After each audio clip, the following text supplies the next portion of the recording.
Hi everyone, আমি makeup artist Sneha আবারও চলে এসেছি তোমাদের সাথে একটা কাজের ভিডিও শেয়ার করতে। দিনটা ছিল 22শে ডিসেম্বর। আমার কল টাইম ছিল অনেক সকালবেলা, তো কুয়াশার মধ্যে আমি ঠান্ডায় কাঁপতে কাঁপতে লিটারালি ক্লায়েন্টের কাছে যাচ্ছিলাম। লোকেশন ছিল কপারহাটের একটা ভিলাতে। বাড়ির সামনে থেকেই আমি অলরেডি টোটো ধরে নিয়েছি। আমাকে একটু স্টেশনে নামতে হতো। আমার ক্লায়েন্ট ফুলটা কেনেনি, তো আমাকে ফুলটা নিতে হবে। আবারও একটা কথা বলিয়ে রাখি, আমার ব্রাইডাল বুকিং ওপেন রয়েছে জানুয়ারি ফেব্রুয়ারিতে। যারা যারা বুকিং করতে চাও চটপট করে বুক করে নিতে পারো। মার্চেরও কিছু ডেট ফাঁকা রয়েছে, তো যারা যারা আমাকে এখন বুক করতে চাইছে ঝটপট করে বুক করে নিতে পারো। আমি স্ক্রিনে আমার নাম্বারটা শেয়ার করে দেবো। ফাইনালি আমি মার্কেটে চলে এসেছি, ক্লায়েন্টের জন্য কিছু ফুল নিয়ে নিলাম। আবারও আমাকে একটু টোটো ধরতে হতো, তো টোটো ধরে আমি ক্লায়েন্টের লোকেশানে, ভেন্যুর লোকেশানে কি পৌঁছে যাচ্ছিলাম। তো দিভাই আমাকে যে লোকেশানটা পাঠিয়েছিলেন আমি ওই অনুযায়ী ওনার লোকেশানে গিয়ে ইন করে যাই তো ওনার টাইমে, কিন্তু উনি একটুখানি লেট করেন।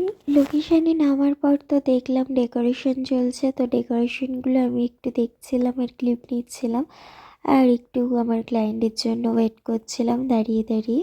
ফাইনালি আমাকে আমার রুমটা দেখিয়ে দেওয়া হলো। আমি সব কিছু রেডি করে নিয়ে বসে আবারও একটু ওয়েট করছিলাম, যেহেতু ক্লায়েন্ট নিচে গিয়েছিল। আমার কাজের সব জিনিস অ্যারেঞ্জ করে নিয়ে এই একটু আয়নায় নিজেকে দেখিয়ে নিচ্ছিলাম, দেখো তো আজকে আমার আউটফিটটা কেমন লাগছে। অনেকটা ওয়েট করানোর পরে আমাকে একটু চা আর বিস্কিট দেওয়া হয়েছিল, যেটা আমি খেয়ে নিচ্ছিলাম। খাওয়া দাওয়ার পর ফাইনালি ক্লায়েন্ট আমার এলো। আসার পরে আমি তাকে রেডি করতে বসে গেলাম। গরম ফুলের মালাগুলো কি সুন্দর লাগছিল, তাই একবার দেখছিলাম আর কি। বলো কেমন কি লুক নেবে? এমনি তোমার মতো করে দেবে, খুব মানে হেভিটা দেখে মানে একটু নর্মাল। চোখগুলো কেমন? হালকা, একদম একদম হালকা। আর লিপস্টিক কি কালার? কিছু কালার? তোমার যেটা ভালো লাগে। চুল মেসি বান নেবে তাই তো? ঠিক আছে, ঠিক আছে। ওটা শুনেই নিলে আমার ক্লায়েন্টের রিকোয়ারমেন্ট উনি পুরোপুরি আমার ওপর ছেড়ে দিয়েছে। শুধু ওনার রিকোয়েস্ট ছিল ওনার হেয়ারটা একটু মেসি মেসি হবে, আর বাকি পুরোটা উনি আমার ওপর ডিপেন্ড করেছিল।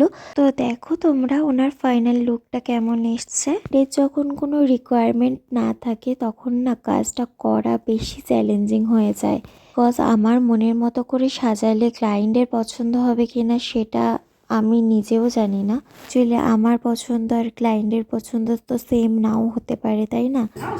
সেই কারণে থ্যাংক ইউ। ব্যাকে ঘুরে একবার দেখিয়ে দাও, ব্যাকে ঘোরো, পিছনে ঘোরো, একটু ঘোরো ঘোরো, ঘুরে যাও। Thank you so much. তোমরা তো শুনেই নিলে আমার ক্লায়েন্টের রিভিউ। ওনার তো ভীষণ পছন্দ হয়েছে, শুধু ওনার নয় ওনার বাড়ির সকলের খুব পছন্দ হয়েছিল। তো আমি ডেকোরেশন কমপ্লিটের পর দেখতে দেখতে শেষ করে নিচের দিকে নেমে এলাম। আসার পরে আমি গাড়ি ধরে নিজের বাড়িতে চলে যাচ্ছিলাম। So that is the video. I hope guys আমাদের ভিডিওটা ভালো লেগেছে। যদি ভালো লাগে একটা লাইক কমেন্ট করে দিও। আজকের লুকটা কেমন ছিল অবশ্যই জানিও। তো চলো টাটা, আবারও দেখা হবে অন্য একটা ব্লগের সাথে। Thanks for watching everyone, I love you all.